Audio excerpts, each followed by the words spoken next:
Déstresser, 6 clés et une idée bonus. Bonjour, je suis Mylène Muller, je suis coach, formatrice et dans cette vidéo, je voudrais vous partager des clés pour déstresser. Alors, il y a plusieurs, on va dire, catégories dans ces clés. Déjà, la première clé que j'aimerais vraiment vous partager, je pense qu'elle est essentielle, elle englobe beaucoup de choses, c'est vraiment tout ce qui a trait à l'hygiène de vie.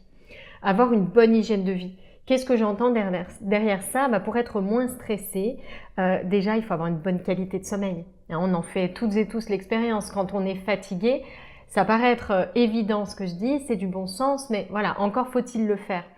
Quand on est fatigué, on va être plus irritable, plus facilement submergé par les émotions, on va avoir plus de difficultés à avoir de la clarté sur ce qui se passe et donc plus de difficultés à prendre des temps de recul.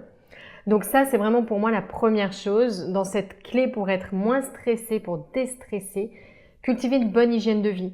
À côté du sommeil, je placerai aussi l'alimentation. Il y a vraiment des aliments qui favorisent en fait un peu ces pics d'émotions et d'autres aliments qui favorisent plutôt le retour au calme.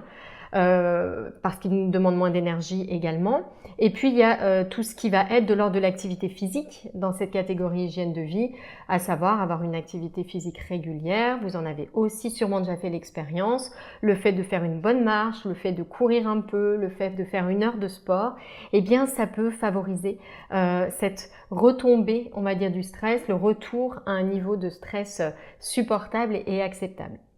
Donc ça, pour moi, c'est la première clé. Je ne vais pas développer parce que ce n'est pas ma spécialité et je suis convaincue qu'il y a, c'est beaucoup de bon sens et il y a d'autres choses vraiment à vous partager qui sont plus intéressantes encore et plus propres à mon activité. Ensuite, pour les clés 2 et 3, je vais dire que ici, pour moi, ce sont vraiment des clés à court terme. À savoir, j'ai un pic de stress, comment faire retomber ce stress? Deuxième clé, vraiment ici un outil qui me semble hyper efficace, c'est vraiment le retour à la respiration. C'est-à-dire poser son attention sur sa respiration.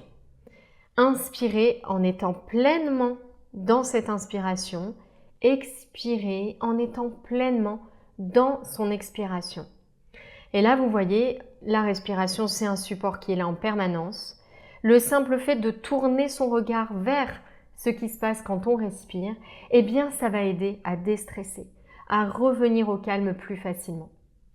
Ça, c'est vraiment une clé qui est essentielle, qui est incontournable et n'importe quelle vidéo sur le retour au calme ou sur être moins stressé va vous proposer cette clé. C'est pas par hasard, elle est simple et elle est vraiment efficace.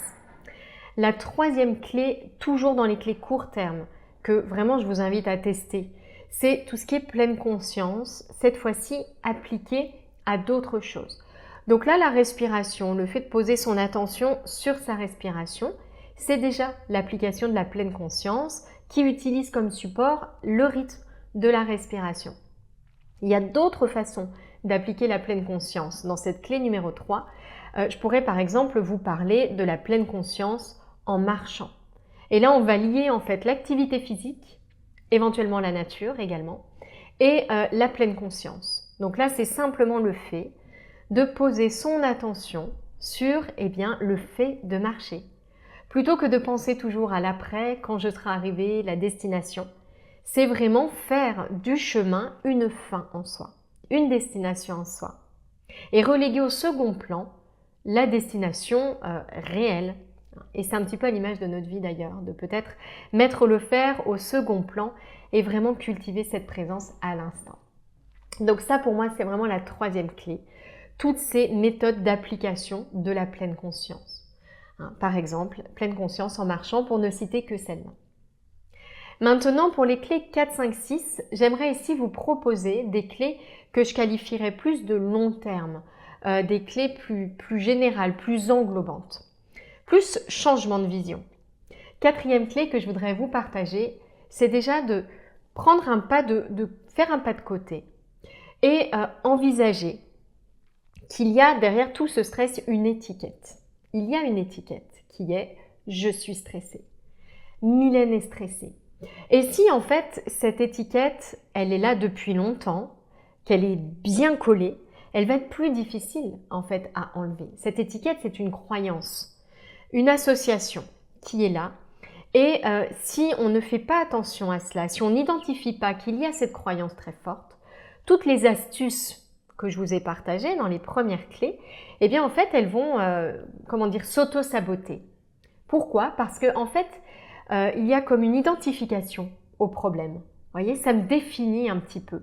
Si ça fait longtemps que tout le monde dit « Mylène est stressée », ben c'est devenu une partie de mon identité.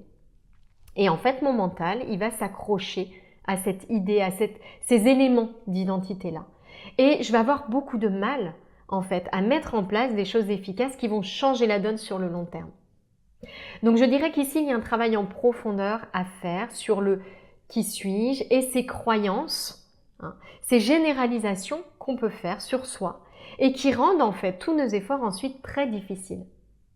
Alors ça, pour être identifié, ça demande un regard extérieur ou vraiment de pouvoir s'observer dans un miroir par l'observation. Donc c'est vraiment une aptitude à développer, à cultiver pour pouvoir observer ce genre de choses et donc enlever l'étiquette, retirer l'étiquette pour pouvoir évoluer, être avec moins de bagages, moins de toutes ces choses, ces poids et ces boulets qu'on traîne. Cinquième clé, ça va être vraiment pour moi de dessiner une autre vision. Une fois qu'on a retiré ces étiquettes, enlevé ces bagages, eh bien on peut alors soit le faire après, soit même le faire en parallèle, dessiner une autre vision. Alors si je ne suis pas ça, eh bien qui est-ce que je choisis d'être? Qu'est-ce que je choisis de créer pour moi? Et donc l'idée ici et cette cinquième clé, ça va être vraiment de dessiner votre vision de Mylène qui n'est pas stressée. Alors si elle n'est pas stressée, Mylène, elle est quoi? Elle est qui? Qu'est-ce qu'elle crée? Qu'est-ce qu'elle est au quotidien? Et une fois qu'on a dessiné cette vision précise de soi et de qui on veut être, eh bien, comment est-ce que je peux être davantage au contact de cet être-là au quotidien? Donc, d'aller trouver des pistes pour venir nourrir cette vision, nourrir cette nouvelle image de soi. Et puis, la sixième clé que je voulais vous partager, c'est le voyage vers soi en profondeur. Je suis convaincue, c'est vraiment le cœur de mon approche de coaching, que tous les problèmes qu'on rencontre au quotidien, manque de temps, manque de motivation, trop de stress, trop d'autres types d'émotions, et bien c'est vraiment au-delà d'un problème en soi, un symptôme, un signe de déconnexion. Je suis déconnectée de moi, je ne sais pas qui je suis. Et donc, eh bien, tous ces problèmes, ils prennent de l'ampleur, je m'y accroche, j'en fais mon identité, je leur donne une place de premier choix dans ma vie et après, je m'étonne d'avoir du mal, en fait, à les démêler, ces problèmes, à les solutionner. Donc ici, je dirais vraiment dans cette sixième clé, encore une fois une clé long terme, le voyage en profondeur. Qui suis-je? Qu'est-ce que je veux créer? Qui est-ce que j'ai envie d'être? À vraiment aller se poser ces questions-là en profondeur, celle vraiment de la nature de l'être, pour ne pas faire de ces problèmes des gros problèmes qui prennent toute leur place dans notre vie et qui deviennent en fait notre identité. Et plus on fait ça, plus il est difficile en réalité de s'en défaire. La clé bonus que je souhaitais vous partager, c'est une formation que je propose justement pour recréer ce contact avec soi.